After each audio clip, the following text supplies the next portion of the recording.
الأمر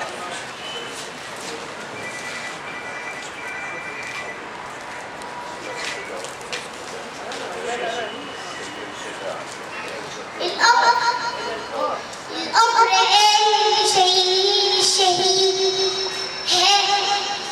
الأمر قال شايلين الشهيد، هاتوا اللي كتب على الوطن أغلى تحيات، وروحوا ولادكم واتغنوا بحياتهم، واكتبوا فوق الأرض عاش الشهيد، واكتبوا بعد الشهيد كل البشر مات.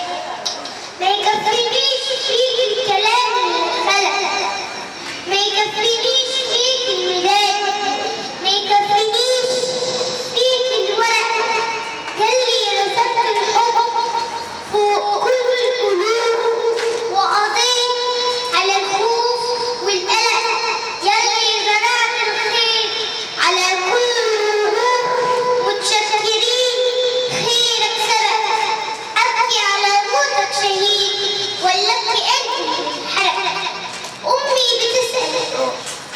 بتسأل ليه البكا، ليه الندامة، قلت لها فوق أرض الكرم شجر كرامة، قلت لها أستاذ الشهامة، قلت لها كان ظل الشجر كان ابتسامة، قلت لها نظرة من عينيك تمحي العتامة، قالت لي قولي عالدنيا من بعد السلامة، روح وابكي يا ولدي ما يكفيك بكا اليوم القيامة.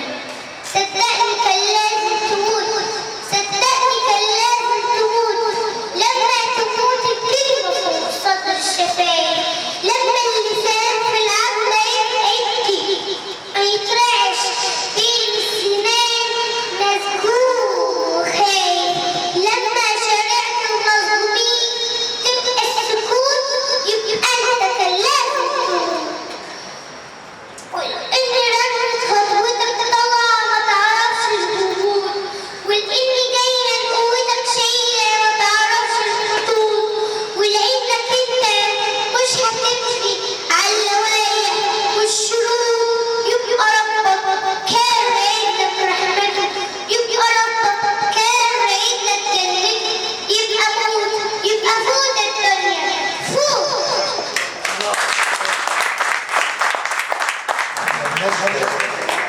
شكرا سما حسام شهيد شبه مطاوع. باباها المسوق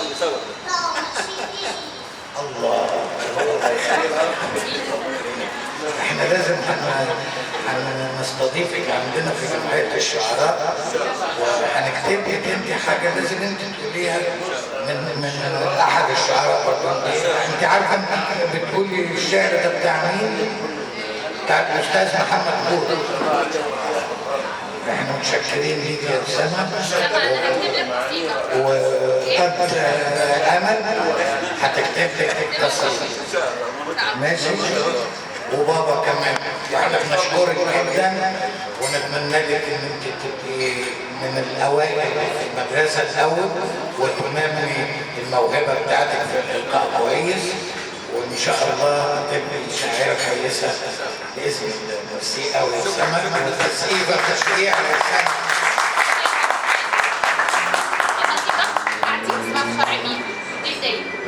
يلا